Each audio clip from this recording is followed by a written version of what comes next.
I have what I consider to be a great honor to call the meeting to order and to welcome all of you to the 2014 One City, One Story conversation with author Robin Sloan. What a pleasure it is to welcome him.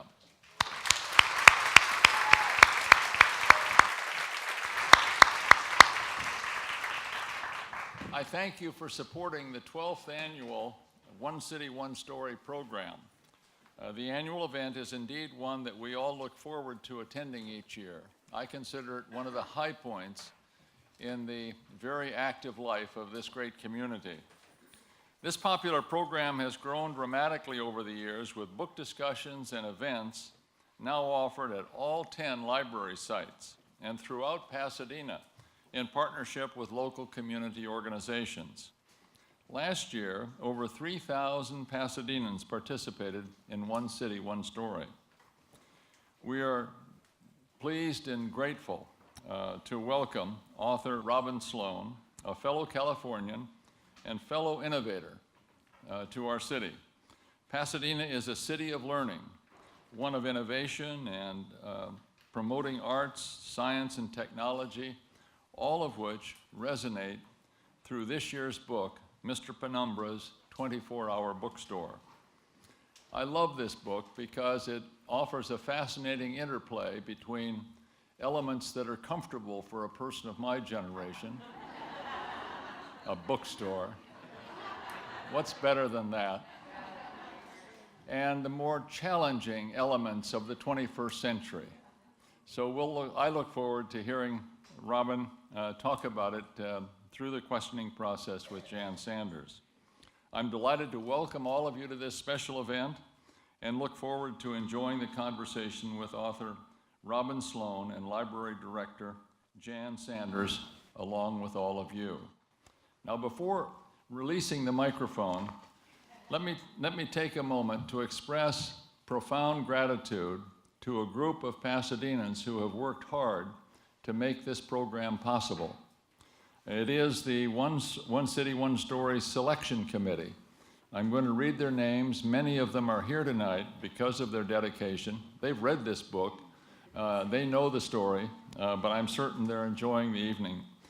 Not all can be here, but the members are Brian Beery, Sharon Calkin, Rosemary Choate, Brenda Galloway, Sandy Greenstein, Sally Kuser, Christopher McCabe, Fred Messick, Christine Reeder, Maggie Reyes-Rothner, Jan Sanders, Susan Schmidt, Jolly Erner, Larry Wilson, and Akita Winslow Tyler.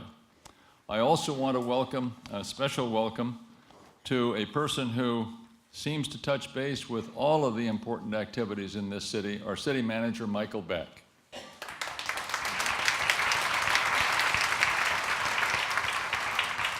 Thank you, and with anticipation for the pleasure of the evening, I turn the microphone over to our own Jan Sanders.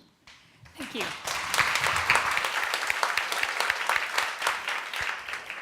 Thank you, Mayor. It's always both a pleasure and a challenge to follow you in speaking, because you always have a crowd all revved up and ready to go, so thank you for that. Just a few housekeeping announcements before we get into the fun part of the evening. You probably noticed that there is room at the end of the at the end of the program for questions and answers. And if you did not get a form to fill out to write down your question, please let someone know, because you may want to record some thoughts as we go through the conversation. I would also point out to you that against this far wall over here, the Friends of the Library are staffing a table for the sale of books. So if by some horrible mistake you have not purchased the book, you still have ample opportunity to do that. I think they're selling the paperbacks, aren't they? Right. And does the paperback have that special quality that the hardback has? Okay, this is great. You guys know what I'm talking about. It glows in the dark. How cool is that? I love it. I think that's the end of the housekeeping pieces, except to tell you that if by some stretch of fate you have not noticed that we're celebrating a very special year this year at Pasadena Public Library. We're 130 years old, which I love to say, especially if the mayor is in the room, because that's 2 years older than the city of Pasadena. No pressure, no pressure. I love to tease him about that. But we are planning a whole array of events and programs and happenings around this quite wonderful celebration. We've had a few already. Next month we'll be celebrating poetry in a number of interesting and inviting ways.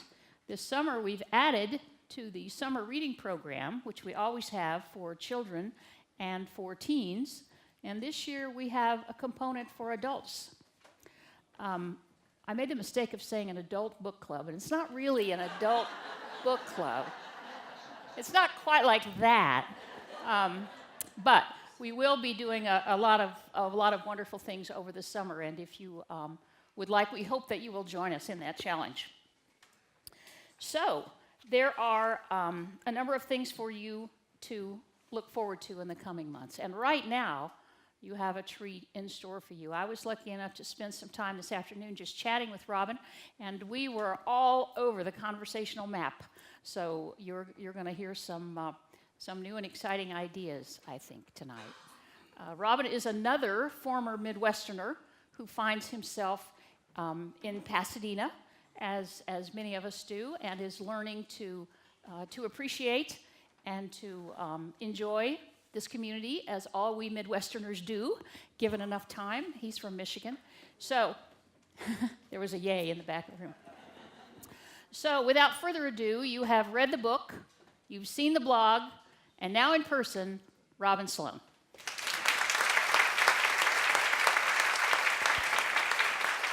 We're going to have a really good conversation. I like to set a high bar, Robin. I like to get people excited about this. So this is a very different kind of book. Unlike things that we've done before, sort of a mix of a number of genres. Talk to us a little bit about how that came in your head. How did you construct that to be sort of all-inclusive, as it were? Sure. The honest answer is that I didn't design it to be, sounds a little self-serving, I didn't imagine that it would be quite as broadly appealing as it is. Yet it is. But the truth is that as I was writing it, of course, any writer's a person at a particular time in a particular place, and I was really focused on those things, things that I thought were interesting in San Francisco, in the world of startups, in the world of design and typography and whatever else. I was focused on those things, and I had it in my head that the readership for this book might only be other people like me. I knew that might be a possibility. I think. So you were thinking more of a niche market, maybe? Well, you never know. I mean, you never know what to expect. But I guess I was prepared for that eventuality, and honestly, that was more readers than I had to start with, right? I mean, I was. This is my first novel. Anything's a win, right? It's true. No, it's really true. And so I was focused on maybe reaching those folks, people who I guess you could say were interested in the same set of things that I was. And I guess it just turns out that a lot more people are interested in those than I anticipated. Did you have in mind that it was going to be a mystery? Absolutely. A chronological mystery? Absolutely, yeah. I mean, the truth is, especially for a first novel, I think it makes a lot of sense to use some of those tried and true engines of story. Mm-hmm. And so there's the mystery, and there's also the quest, of course. I think those two forms happen to be two of my favorites as a reader, and I knew from pretty close to the get-go that I was going to be kind of braiding those two things together. Yeah, so just how big a Dungeons & Dragons nerd were you? Pretty big. Although, there's a stipulation. Any other Dungeons & Dragons players in the audience? Wow, that's a little disappointing. A few. So you guys know Dungeons & Dragons, though. It's supposed to be this game that you play where you create these characters and then work through these adventures with your friends. Right. And so we would gather after school and we would sit down to create our characters. but we would get so involved in the character creation process, like naming our elves and choosing what kind of sword they would carry and drawing pictures of them. And it would be dinner time, we'd have to go home. And so the number of, this is telling, and maybe it kind of premonition of things to come. The number of characters I created vastly outnumbers the amount of actual D&D playing that I did. I think I've done 2 D&D adventures in my whole life. So, our friend Nancy Pearl, who is quite a well-known librarian and a reader's advisory person from Seattle, always says that there are a number of different types of novels, and one novel is basically about character. Do you think of your novel as basically about character? Boy, that's a good question. I'm not sure that I agree with the premise, actually. I guess the shortest answer... Well, you can get on NPR and fight her about it. Yeah, right. The shortest answer is I'm not sure. I think of this book as a stew, and I mean that only because that's how I made it. It's a collection of things that I was interested in, and some of them happened to be ideas, some of them were scenes, some of them were feelings, some of them were technologies I had used and thought were interesting and wanted to kind of put on the page. Some were characters too, or archetypes that I had encountered, but I don't necessarily give those pride of place among the others. I think, in this book, I think Google is as much a character as any of the Gotta go with that. Yeah. So I think it's a mix. Yeah, probably so. It's interesting because it seems to weave together some pieces that are factual and some maybe not so factual. Talk to us a little bit about the things that you made up and how closely you were trying to make them like reality. Oh, sure. If at all. Yeah. So the answer is that people ask about many things in the book, of course, everything from Google and my depiction of Google to the book scanner. I don't want no spoilers for those who haven't read it, but the cool kind of sneaky book scanner to the warehouse in Nevada at the end, and all these sort of places in between. And the answer in almost all cases is that, I think it's a common answer for writers, is that you begin with something real. Of course you do. Some fact you stumble onto in a newspaper article or on the internet, or you hear from a friend. But then you either jam it together with something else unnaturally, or you expose it to radiation and you mutate it, or you give it a 180-degree twist, or you just do something to it that pulls it into that shadow zone between fact and fiction. So I mean, the warehouse. You guys remember the warehouse in Nevada? Yeah. That's a good example because it is built out of two facts. One is the fact that most big libraries and museums hold most of their holdings off-site. The Library of Congress has most of its books in super awful storage units in Northern Virginia. That's true. So that's a fact. The other fact is that there is a company called Kiva Robotics that actually makes those shelves, those crazy shelves that kind of snake across the floor and bring the boxes to you. You can see videos of them on YouTube, and Amazon uses them in many of their warehouses. So Yeah, I bet. Yeah. That seems logical. And they're spooky. I mean, it is truly to see these videos, and this is why it's in the book. I saw one of these videos and I was like, you gotta be kidding me. And anytime you have that reaction as a writer, you're like, I'm gonna write about, I'm gonna put that in a story. But I took those two things and I jammed them together, and I made this new space that, of course, is not real, but it has those kind of anchors in the real world. Yeah. So did you start with the idea of printing? I mean, printing fits into the story like major ways. So what's that about? I mean, it's kind of an unusual subject for somebody to write about. Yeah. The thrill of printing. Really? No. It's very natural. I think anyone who's spending any time around like a letterpress or old type, they know it's pretty fun. That stuff didn't come first, though. I have to be honest. The technology came first because that was more familiar to me. That was very much just the world I was living in and working in San Francisco, and the history of printing stuff. Much of that I had to learn. So that was just kind of a lucky find, as it were. Yeah, I mean, I knew I wanted there to be a mystery, and I wanted it to be anchored to something in the deep past. There were a few other candidates for that mystery. There's a whole draft of the book that features a different real-life historical character named Matthias Corvinus, the Raven King. Real character, very interesting dude. The Raven King of what? Of Transylvania, no joke. Well, there you go. You can look him up on Wikipedia, and he had a secret library that was lost. So that's pretty cool. But that it didn't work for a variety of reasons. One of the things you're doing when you're writing these stories is you're kind of digging in your bin of Lego pieces and trying to snap them together. And sometimes pieces just don't fit or they don't do what you need them to do. So it turned out that the early history of printing stuff, Venice in the 1500s and all this minutiae, that just really fit. It really did what I needed to do. And as a bonus, it's fascinating. Were you surprised by any of the things that you found out about early Venice and those printers and sort of how they lived their lives and whatever? It was not all roses and sunlight. No, it was. Those people were pretty cruel to each other. Oh man, it was. I tell you. So this was the in a good way. This was in a very exciting, actually thrilling way. This was the surprise to me because I knew Silicon Valley, I knew the tech world. I didn't know that world well at all. I didn't know its history. What I did know was very sort of, austere and let's learn things together out of books. Let's read Aristotle. Very documentary. Yeah, and they were all speaking in Latin and Greek. They were not actually. They were yelling at each other in Italian. It turns Sounds out. Like more fun, but it turns out that.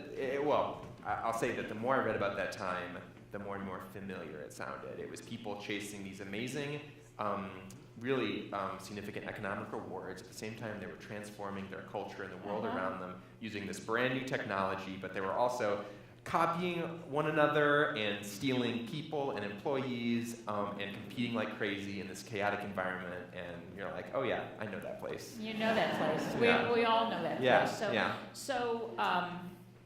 So talk to us about your view of that as early technology. Oh, there's just no question. I think, and again, I guess the caveat is that I'm a fiction writer, not a historian, so take it for what it's worth. But having read that stuff and kind of having thought about that world, and having also seen some of those books, I actually got the chance to see some of the books. Printed by Aldous Manutius in his printing house, more than 500 years ago. Wow, where were they? They were at a place called the Grolier Club in New York City. So amazing sort of museum, and they restore and preserve and then share these amazing old books. So I saw them, and actually it was seeing them in person that kind of tipped it over for me, because you see them and they don't look old-fashioned. I was expecting some very sort of Indiana Jones, kind of funky old artifacts.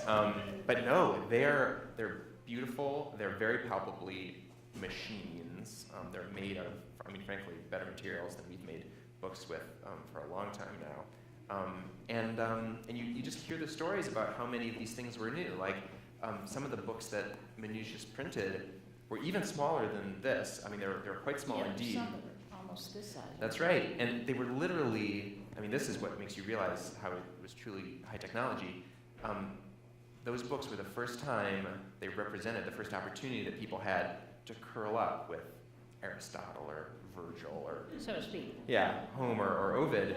And that's a big deal. So again, this is where my fiction writer's brain gets the best of me, but what I want to believe is that there were posters up in the alleyways of Venice, and it said just published by Aldous Manutius at his printing house, Aristotle's Ethics, now with curl-up technology. And people, I want to believe that people, they talked about it the same way that we talk about phones and gadgets today. Have you tried the new Manutius with the curl-up? Is that good? Does that work? It's a good ad. Does it work? Okay. I like it. I'll try it. I'm still on my contract with the Gutenberg. But there you go. Yeah. It's good to have your options open. That's slightly fanciful, but I think there's some truth to it. Well, it was a huge step forward in the technology of books and printing and all of that, just to have the portability. Absolutely. Of that. People didn't have access to books like that before. Far out there. You didn't own your own. It is. It's actually not to be too on the nose with the parallels, but books before Gutenberg and before mechanical printing, they really weren't portable. They Not at all. Not only were they huge, they were so valuable that they were often chained Yes. to the desk that they Not were on. unlike the reading room. That's right. I'm just saying. Now you know where I got that. And And so yeah, just the way that computers for so long were essentially chained to our desks, they were so big and so heavy. But now Right. we all have a computer, or many of us have a computer in our back pocket. Exactly. That's pretty much fun. So the technology piece, you've mentioned several times that was the world you knew. Tell us about that. Well, Is that like your first love? Did you just sort of wander into the other? Because you have to say, no, I like the literature better. no, but it's all connected, because I was a library kid, and I come from just the cusp of the generation. I'm sure there are people in the room who know what are going to recognize what I'm talking about. When the first computer we ever had was a TRS-80, which had BASIC built into it, Yep. but we didn't have a disk drive. So the way that you loaded a program into the TRS-80 is I went to the public library and I checked out a book with source code, computer source code in the book, and I transcribed it onto the computer to play some silly game with a worm that would crawl across the screen. Yeah. So it was And both. play that horrible music. It was both at the same time. It was a book and a computer. No, but that's really the truth. I was a library kid. I've been a huge reader and an aspiring writer for my whole life. But at the same time, I was always fascinated by computers. So did you follow that with a career in technology? Yeah. Albeit it must have been a short one because you're only 19 now. So how did that work? No, I got pulled into it, and it was. I will say that it was the dark gravity of San Francisco. I came for a different job, a job that touched technology, but it was also both media and journalism. But if you're halfway interested in that kind of stuff and you're in San Francisco, it's irresistible. It's too exciting. I mean, it really is. I think of it as like a gravity. You just sucked in. And you liked it? Absolutely, yeah. It was, especially coming from Michigan, and I don't know if this sensibility is. So many Michigan people in here. See? Yeah. See? I don't We're know. good? I don't know if this sensibility is more natural for a place that has amazing institutions and places like Caltech or not. But it was a surprise for me to come to the Bay Area and be exposed to this very different attitude about risk and experimentation. An idea that actually to try something and fail was like A good thing. What an achievement! Like, Yeah. all right, on to the next one. Good Like, job. yeah, I mean that's a radical notion and actually very disorienting It notion is. compared to what was in the water back in Michigan. Got it. But how freeing. Oh, it's You amazing. know, Oh no, it's- and without that, and I will say that without that sensibility, I wouldn't have started writing this book. I mean, this book started. Its first incarnation was actually a short story of with the same title, Mr. Penumbra's 24-Hour Bookstore. And in a lot of ways, that short story was a prototype. You know, in a lot of ways, I was kind of enacting the Silicon Valley pattern. Well, yeah, I mean, except it's it was all about literature. Silicon Valley. Yeah. There's a lot of that in there. Yeah. It feels to me, as I read it, and I've read it now 3 times, it feels like there was not a lot of randomness in this. It felt like you were really specific about names and numbers and those kind of things. Am I reading too much into No, this? no, definitely not. It's not that there's some grand plan that connects it all, or maybe there is. Maybe. But no, I think you have a responsibility. If you're writing a book that's about puzzles and secret codes and finding the patterns, hidden inside seemingly random collections, Right. you have to have a reason for everything. So I did. Every name, even if it's just a nod to something I love, or a wink at history, or a number that kind of echoes with another number somewhere else in the book, it's all considered. There's nothing random in the book. So some of the names, like my favorite character is Fluffy McFly. Oh, Love really? Fluffy Your favorite McFly. character is the hamster mentioned once. Really, I love that hamster. It's very cool. It's a very cool hamster. I'm not sure how to feel I don't about know that that. I've met a lot of hamsters in literature, so I was excited about it. But it makes your point, right? Yeah. 'Cause a lot of those things a lot of them are real, and some. Yeah, of them yeah. are I mean, not. at the most basic level, if it's nothing, some of the references are kind of literary, and some are kind of mathematical, and of course some are just drawn from my own life. Yeah, just fun. Yeah. Just fun. Yeah. So, something I noticed, and I want to ask you about this, as we met the patrons of the bookstore, as we met the, not exactly customers, because they don't buy anything, but the people who come into the bookstore, and they present their cards, their cards seemed very specific to me. What was about the letters and numbers? Does that mean anything? Yeah, of course. Well, no. Yeah, the last thing I would do would make everything else specific and then just make up those codes. They do have meaning. I realized, after the fact, I realized that I made a mistake, which is that I made a real code. I sat down during the process of writing the book. It was like 2 days that were like, come up with the code days. And I played with numbers and I wrote little computer programs to kind of help me out. And I made a code for those cards, and I realized that the code was so hard that even I would not be able to crack it if I was the one reading this book. I was like, this is actually not fun. It's not solvable, probably. Maybe I should just say that I explain what the code is. I don't know. You want to know what the code is? I've never actually explained it He's in public never before. told before. I feel like there's like 100 people in here that are excited, and there's one cryptographer who's like, man, I wanted to solve the code. Spoiler alert. To that cryptographer, I apologize. The code, of course, the Unbroken Spine, that the Secret Society is very much about sort of passing knowledge from one generation to the next, and every member has a teacher, So if you're, a member, someone who's checking books out from the San Francisco store, then Penumbra, he's essentially your Yoda, He's kind of guiding you, sort of nudging you and guiding you through this process. Okay. And so every member has a ID code, a unique ID code, which of course is a prime number, big long prime number. And that's every member throughout history, through the whole history of the Unbroken Spine. So I had to figure out how many members there were through history all the way back to 1515 and go forward. And they all have a... See how easy it is to be a writer? Yeah, it's... it's nothing. No, if there's some cryptographer who's like, I knew it, prime numbers, I knew it was going to be a prime number. But each code is... So if you had a code, for instance, and you had learned from Penumbra, your code would be your prime number multiplied by Penumbra's prime number, so that every person's code kind of has their teacher built into it. You always kind of carry the mark of your teacher. So you multiply them together, and any student of cryptography knows that 2 primes multiplied together yields a special, unique number that you can only get that way, right? You guys got to know this stuff. This is the NSA. The NSA knows this stuff. And so I took that number, and then I wrote it out. There are ways you can write numbers as letters and numbers. So that's what it is. That's very cool. It was too hard. It was. That is hard. I kept waiting for someone to email me with I figured it out, and no one ever did. But nobody has. No. Well, would you like us to email you now and say that we figured it out? I think I would feel better about it. So you feel better about it? Okay, good. So I was intrigued with the motto, the "Make haste slowly." Yeah. Where did you get that? Well, that's real. That's real? That was actually it.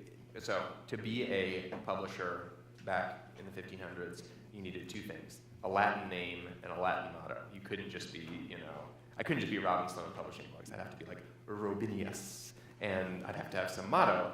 And so Aldus Manutius, his real name was like Theo, but he called himself Aldus Manutius, and he took a motto that had been popular back in sort of classic times.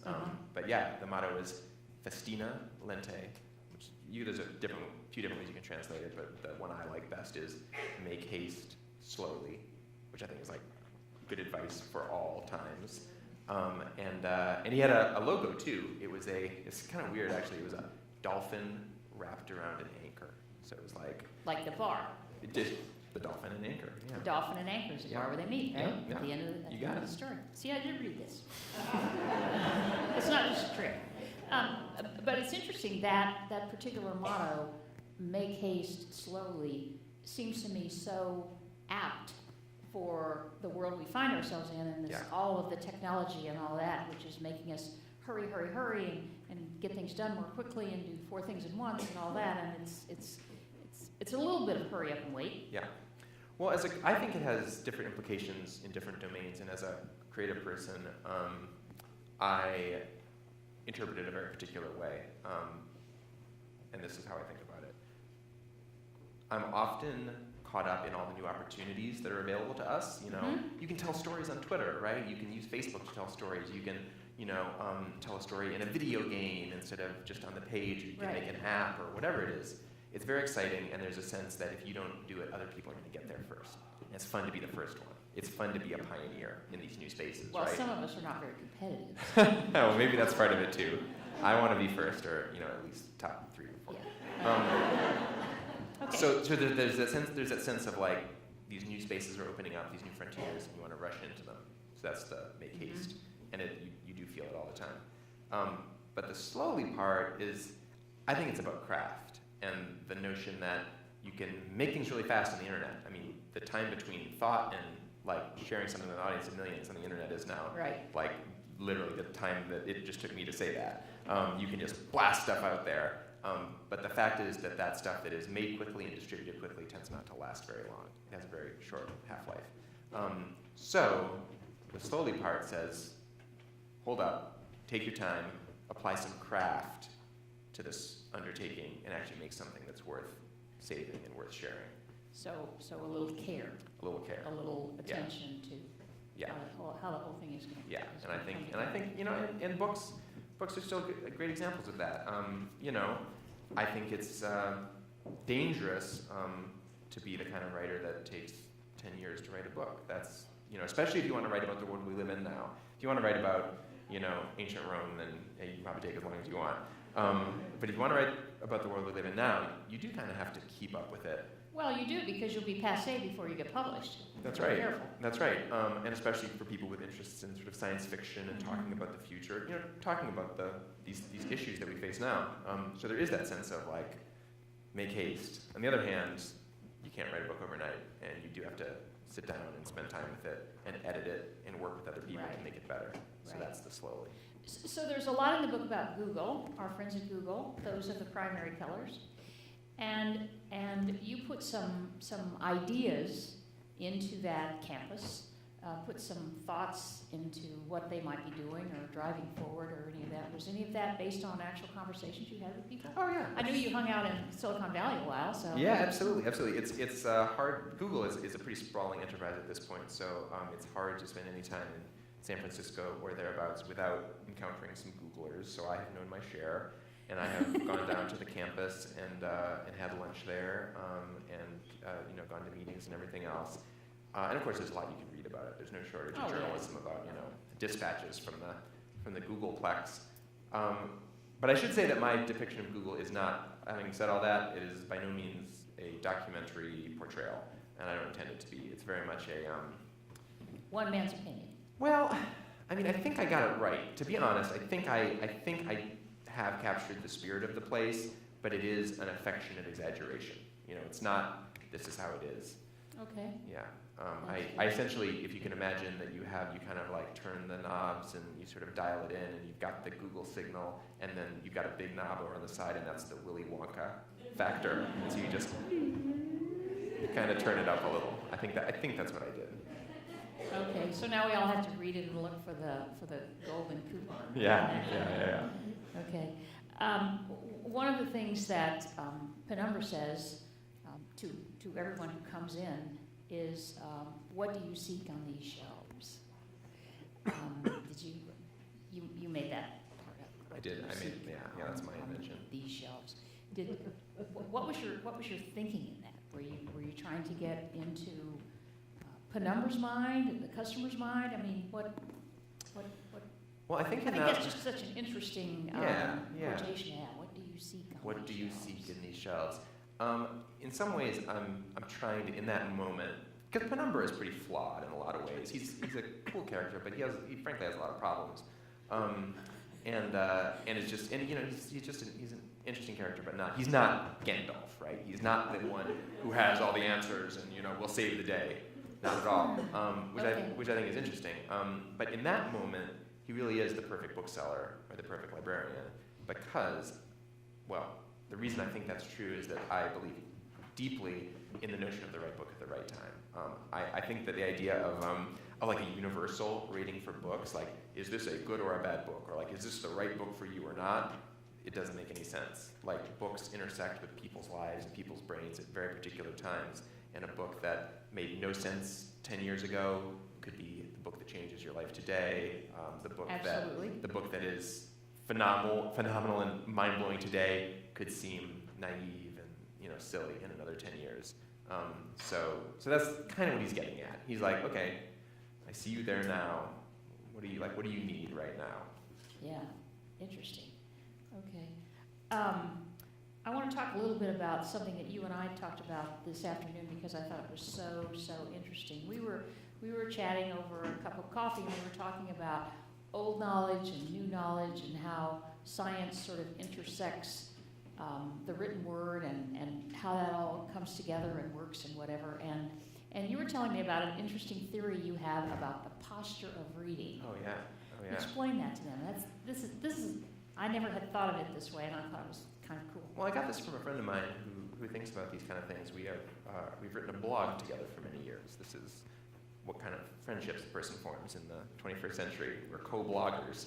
And he's the one who put this in my head, the idea that we often talk about reading and formats as like, well, is it analog, is it digital, and all these other ways of slicing and dicing. One that we often forget is like our part of it, the part that is a human body actually like holding something up to their face so they can put it in their brain. And if you think about it, we were talking about the big books, the ones chained to the desk, way back when. That was a posture of reading for a long time that was very sort of, severe, and you were standing up and you were kind of like looking down on it, and the book was flat. But then books change, and suddenly they're small, and you can kind of lift them up. You can curl up with them. You have a different physical relationship to the text. And then we get newspapers, and suddenly reading is straight up and down. You're on the subway or whatever with your little folded over New York Times, Right. in like 1812 or whenever people did that. And then we get Kindles, and we get tablets, and we get phones, and suddenly we can read one-handed. That's not something that we could really do before, but now you see people going, and they're working their way through the Game of Thrones. And so I think that's interesting. The idea that part of these different experiences is the way our bodies are configured in space, and literally the way that we relate with our muscles to the text. I think it's an important part of the whole picture. Well, I think it's really interesting, and it says something not just about the technology, but about the science behind it. That so it sort of has to fit with us and what we're trying to do. Yeah, I think to be a good publisher, to be a good writer, I think you have to be a little bit of an anthropologist. You have to have some sense of how this stuff is going to actually fit into people's lives. And it does. Those times and places and moments are always changing. I think, we were talking about this at lunch or over coffee. I think more people are reading in bed than ever before because now their books glow. You don't even need the flashlight anymore. You don't have to have a flashlight. And that's interesting. What does that mean? mean? It's a built-in flashlight. What does that mean? Is there a different kind of novel you could write with the knowledge that more people are going to be reading it in that drowsy dream state? Maybe. I don't know. It makes your reading experience extremely private. Absolutely. So maybe you're interacting with it in different ways. Maybe you need more detail as an author. Maybe you need less because the person is concentrating on you and staying with you all the time anyway. Absolutely. So I don't know. That's an interesting thing to noodle around on. We'll have to talk to some of you authors in the field and find out what you think about it as well.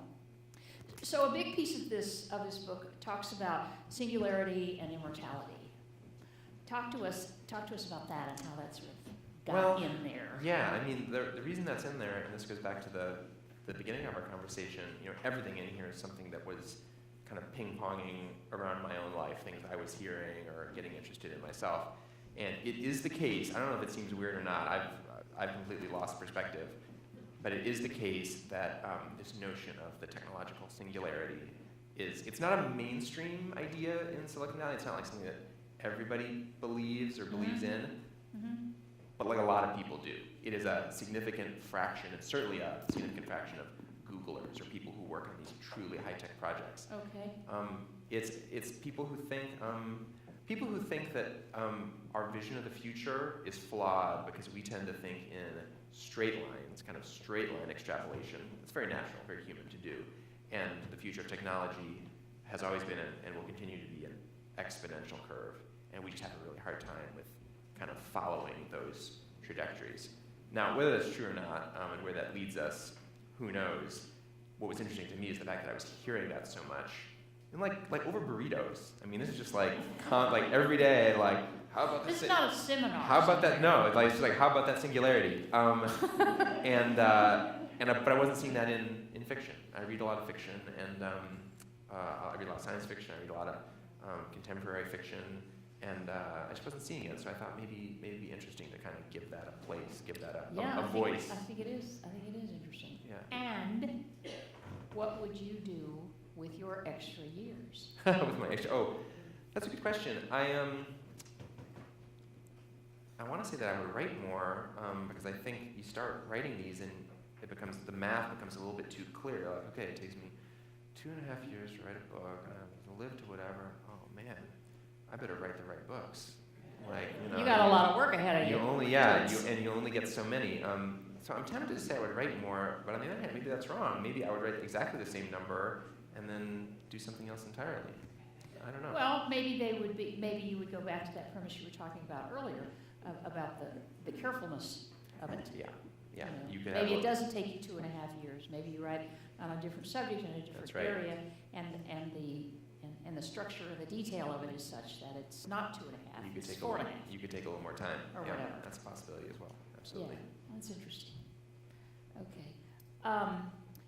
So this was a really interesting mix of a lot of different ideas and a lot of different almost literary genres all coming together in a pretty fascinating way. So did the story come to you sort of all in one fell swoop, or did you just sort of slog along with it, or did you follow one really bright idea and then all of a sudden it's like, it's like a puppy, a squirrel, and you turn over here and do something else? Yeah.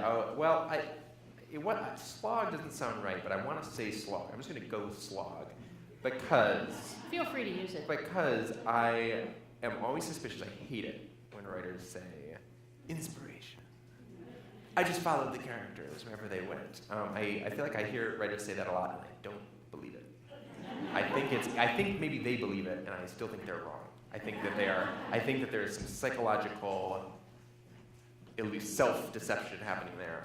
I don't believe in inspiration. I think I've already talked a lot about muscles in reading. I actually think that creativity is almost all muscles too. It's things you can practice and things you can do and repeat and get better at. So for me, it was very much the process of kind of going scene by scene and just figuring out what would happen and what would be interesting and getting stuck a lot and taking walks to kind of get unstuck and writing down a lot of notes and digging in my old notes, all the things that I'd collected over the years, little scraps that I thought were interesting, like Kiva robots and museums with too much stuff, and kind of digging in those crates for things that I could connect to this story. So it was like a slog, but a enjoyable slog. I don't know what you would call that. I'm not sure. Maybe that's just a hype. I have to work on that. I'm not exactly sure how that would work. I was intrigued by the whole concept of what Kat calls old knowledge, and how that really is and has framed a lot of who we are and what we are and what we're doing, and the new knowledge that's out there. Is that a term that you've worked with a long time? Is that something that you? The term, sort of framing it that way is okay. Old knowledge is my invention that I happen to like. I think it's a pretty good thing to call it. It is a good thing. But the idea is not novel.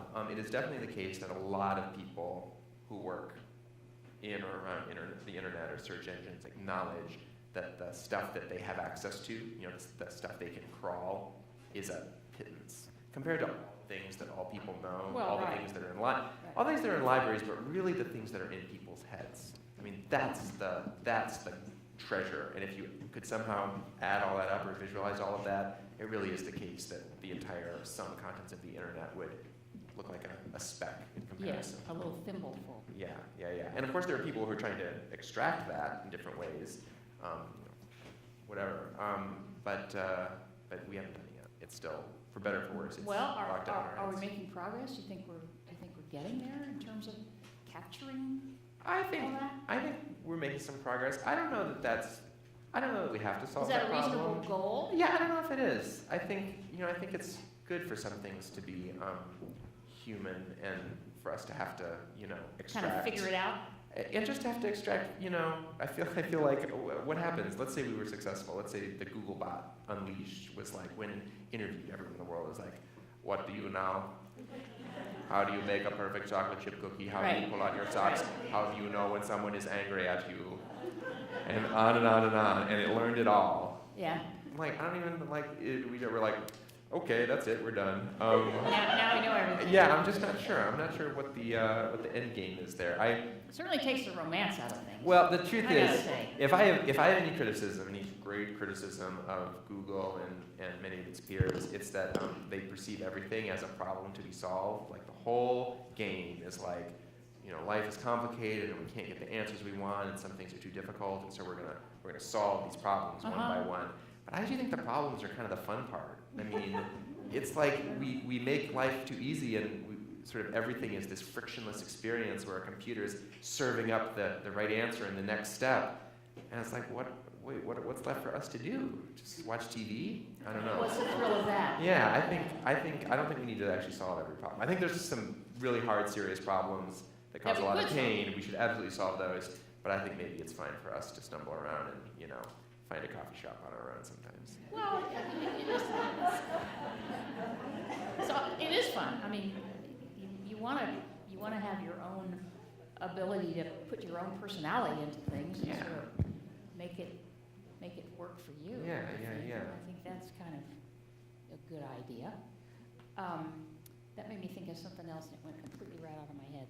The Google bot would have had that. Yeah, this Google bot's a little weak. Maybe somebody else is better. So what did you learn about yourself, or about your surroundings, or about the world as you see it, having gone through the experience of creating this special place and comment? Yeah. There's probably a lot of potential answers to that question, but one springs immediately to mind, even as you sort of began the question. I am kind of an internet guy, and I spend a lot of time with technology, and I'm obviously very enthusiastic about technology. It says in your book you live there. Yeah, I do. I really think I often think of the internet as my hometown, or one of my hometowns, my native country in a lot of ways.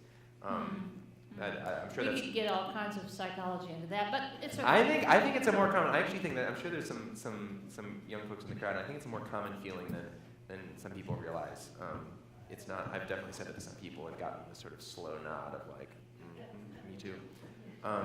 Anyways. In the sense that that's where you feel comfortable and at ease. Yeah, and what defines? I want to hear your answer to the other question. Right. What defines your native country? You know the language. You're comfortable there. Right. You have a deep network of friends and affiliations there. You've got Right. You your understand posse. the history of it. Right. There's resources you there's can some call predictability. upon. You know how to navigate. You know all this. You kind of recognize things in the environment, and all of those things are true for the internet. Certainly more than my actual. All you're missing hometown. is your own cuisine. That's right. You need a national food. God, what would it be? Now you've got me thinking. I have to think about that. I think it's unfortunately. Bits and bites, I think it's bits and that instant ramen actually, which is not too good. No, you might want to make a better choice. Go ahead. So what I've learned. So what you've learned, with that yeah, in mind, with that as context, and I still hold that stuff close to my heart. However, the more time you spend on the internet, maybe interestingly, the more you realize that the things you make for the internet are not going to last long. They don't last long. It just, things kind of stop working. They disappear. Servers crash. Your new computer can't read your old disks. It happens really, really fast. You can't transfer your photos to your new phone. Yep. Websites go out of business, and all the stuff that you ever typed into those text boxes just kind of vanishes. It just, I don't know that it's a bad thing. It's just the way the internet works. Different. And the thing that is truly, truly astonishing and just hugely heartening to me about this book and all of its, little clones is that not all of them, but some of them will definitely survive for, 50 years? They'll be on, I'm not saying that people will be reading it, but it'll be on some dark shelf somewhere in some archive in one of those storage units, at the Library of Right, Congress. somewhere in Nevada. Yeah, somewhere in Nevada. I feel like that could be a book. Finding the last copy of Mr. Penumbra's 24-hour bookstore. There you go. I think we've got a spark here. It's good work. It's really meaningful to know that, actually, to know that this product, specifically the physical, version of it, has that durability. At least hopefully has that durability that so many digital things lack. I find that very, very appealing. Is it because, and you would say that even if it were, or let me ask, would you say that even if it were only available as an ebook? I would still say it. I wouldn't be quite as confident, but I would still say it. And part of the reason is that it's not. Of course, when I say that it's going to stick around, even the physical version, I don't just mean that it's atoms and they're durable, because of course this will fall apart in a second. It'll get rained on, or an animal will eat it. A person, those were the dark times. But it's the institutions. It's the web of institutions that support objects like this. And the truth is, ebooks are supported by a web of institutions too. Publishers have an interest in keeping them in print and keeping them available. Libraries make them available. They're indexed in all these databases, and there is a reason to believe that those things are going to continue. Well, that's a good thing to learn. So, what's next? What's next? Well, I'm working on another novel. It's about sort of a dystopian novel about a time when people are forced to eat books. It's not that. I can't say too much about it, only because it's still in that very malleable phase. Things are kind of dropping out and getting smushed back together all the time. But it's another California story. At least the story starts in California. And there's technology, and there's a mystery, and I hope it's better than this one. I hope it's. Do any of the characters carry over? No, it's a totally different story. So it's not a sequel. It's not really set in the same universe. But there's some connections. And I guess the clearest way to say it is that people who have read this one will recognize a lot of the ideas. And I think there are things in this new one that will kind of make them. I like that slow nod. I feel like the slow nod is always a sign of something good, though. Yeah. Do you write for a particular? Would you consider the book that you're writing now a young adult novel? I'm seeing a lot of dystopian things coming out for young adults. I know. No, it's Hello? true. It's true. I feel like we need the flip around. We need someone to write the great utopian novel now. I don't Just think, for the contrast. Yeah, I don't think so. I don't think it is, but at the same time, this book has found a pretty solid readership among young readers, which is awesome, because I actually think that crossover zone, the stuff that can speak to many different kinds of readers, is kind of the place to be. So yeah, no, this new one it's the same thing really that pushed me to write this book. It sounds like a cliche perhaps, but I really did write the book that I myself wanted to read, and I think that's. Any other lodestone, and you end up lost in the woods, being like, oh, maybe he should have a bow and arrow. I hear people like bow and arrows now. And it's a bad scene. But as long as you follow that instinct, your own reader's instinct, like, oh, yeah, that would be so cool. Oh, man, if I bought this book, I would love this. Yeah, then I think it leads you to the right place. Yeah. So that's what I'm doing with this new one. That's great. Well, we will look forward to it. And be excited when it's published. I'm working hard. All right. Well, we appreciate that. Stay at it. Okay, let's take some questions. Yeah. What do you have? Okay, here's a few. Can Google really now be able to do all those things? You say they will be able, so she's in doubt. What about now? Who asked the question? I was just curious. Is there a name on the bottom? There is a name. Would you like to self-identify? Oh, great. I was always good to know. Yeah. So most of the capabilities, I will say, this might sound crazy, but the capabilities depicted in the novel are all real. If anything, Google now exceeds them. And I had the very strange experience of editing the manuscript. I had finished the first draft and I was editing, for probably about 6 months. And during that editing process, Google kept announcing new things that were crazier than what was already in the book. And so I had to be like, oh, well, I'll just add that. So this is a risk of writing about these sort of science fictional institutions. But yeah, they can do it all. It's astonishing. That's a little scary. Okay, were you influenced by George Louis Borges' The Library at Babel? Who asked about Babel? Oh yeah, absolutely. Borges is a huge influence. I bow down to Borges, and I wouldn't. A few people have called this novel Borgesian, which I think is aspirational in the extreme. I'm like, you think so? The short answer is yes. And for any folks who haven't read short stories by Borges, I mean, he kind of invented this genre of the meta-literary mystery. All of his stories are about strange books or hyperdimensional libraries or stuff like that. Oh, absolutely. This is. I tip my hat to you, Borges. Okay, there's another one about a familiar library. Are you familiar with the book Shadow of the Wind? Of course, yeah. The Library of Forgotten Books. I can't remember some Spanish author. If so, did it give you any questions or ideas? I didn't actually read it until after I had finished. So the book is The Shadow of the Wind by, I think, Carlos Ruiz Zafón, that's right. Great book set in Barcelona.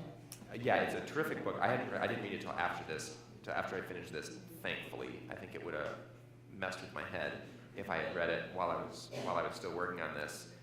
One of the things I really admire about that book and his others, I haven't read the others, but I've heard that the cemetery, and I won't say too much about it for folks who haven't read the book, but it is threaded through his other books. It's not that they're sequels, one to the other, but there is a sense of this sort of through line. They all take place in the same slightly strange world. I think that's a pretty cool way to do it. Okay. Why didn't you develop Kat's character more and her relationship with Clay? Why did I not? Why did you not develop her character more? That's interesting. Who asked that one? And you thought you did develop it. Yeah, I mean, so it is. It's actually very interesting to hear, of course, other people's readings of the book. I think she's pretty well developed, and I guess you could say, well, so to speak. So to speak. You guys in 5th grade, yeah.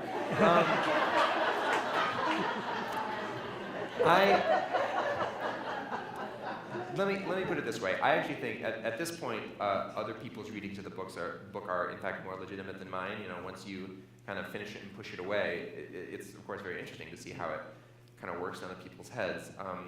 She's my favorite character. She's the one that I sort of care the most about. And in some ways, the fact that she does disengage and she's kind of pulled away by this other world, frankly, this other set of opportunities, I think that's really important. I think the fact that she's like, oh, you guys are doing a weird quest project. I'm helping to run a giant company now. I'm going to go do this. Is sort of important. I think it tells you a lot about Kat. And also the fact that their relationship, it doesn't, they have this sort of drift. They come together and they have a really good time together. They do some really cool stuff and they have this adventure, but then they just sort of pull apart and there's no announcement. It just sort of happens. And I kind of describe Clay's feelings about that. I think that's actually fairly true to life. I was going to say that's pretty realistic about relationships, isn't it? Yeah. They come and go. Yeah. So anyway. Interesting. Okay. Here's a Michigan thing. Go green, go white. Did any of the bookstores in East Lansing give you the inspiration for this story? Did any of the bookstores in East Lansing, Michigan, inspire the story? No, I'm sad to say. That said, who asked that one? Is that So Schuler's. I mean, Schuler's is a great bookstore. It's a great college town bookstore. And I spent a lot of time in the Michigan State Library too. So if anything, it was some of the kind of crazy, darker recesses of the Michigan State Library that planted some of these seeds. Yeah. Tell us about your writing process. Tell us about your writing process. A day in the life. Who asked that one? I don't know. They did not I identify. wanted to hear about the writing process. Okay. This is just from the writing gods. Well, yeah. That's a big question, and the truth is that it's hard to answer satisfactorily. because the answer is just always quite boring. I sit down, not every day, but most days, for probably about 4 hours or so, 4 or 5 hours, and here's an interesting part. So I just sit there and I type. That's the answer. That is but, boring, you're right. But I learned something. There's a program that I run, and without this program, I would not have finished this book, and I would not be sitting here in this chair, and I would not have the opportunity to talk to all of you. The name of this program is Freedom. And Freedom was made by a graduate student working on his dissertation. Basically, he was not working on his dissertation. He was procrastinating. He was allegedly working Yeah, on his he dissertation. was on the internet instead. Because there's a very deep realization here that the machines we use to do deep creative work, or are supposedly to do deep creative work, are literally the most distracting machines ever created in the history of man. It's like it's bizarre if you think about you have one window in the front where you're like, I'm trying to write a novel, and the window right behind is like, here's everything interesting you've ever seen in videos. So, this guy, his name is Fred, he had this acknowledgement, so he kind of took a little pause from his dissertation to write this program, and it has one function: it turns the internet off in a very deep, like sort of system, like root, bare metal way, so that you can't. This is important. You can't undo it. It's a one way. So you basically say, and it opens up a little window and says, how long do you want to be free? And you say 2 hours or 3 hours, or it could be 15 minutes if you want. You hit return. You can download this. You hit return, and the internet goes off, and you can't undo it. And so that's what I do. I turn the internet off, and I start to write. Did anybody know about this? Oh, a few people did. Some of our scholars, people who are... Crucial tool. That's interesting. Okay. P.S. Just as a coda. Yes, P.S. He sells it for $10, and he's not a professor. He now just makes his money selling this program. I can hardly wait to see what he creates next. Yeah. What will he turn off next? Yeah. Interesting.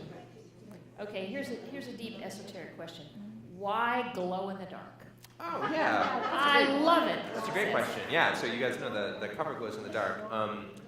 Which is pretty awesome. It's awesome. It's is so this cool. Is this the first book cover that's glowed in the dark? Well, does anybody know? that Has can't anybody possibly seen be a the book case. at another time There that have to be glows in the dark? kids' books that glow in the dark. So Okay. So I can't take any credit for it. All credit to the designers at Farrar, Straus, and Giroux. It was their idea, their execution, and everything.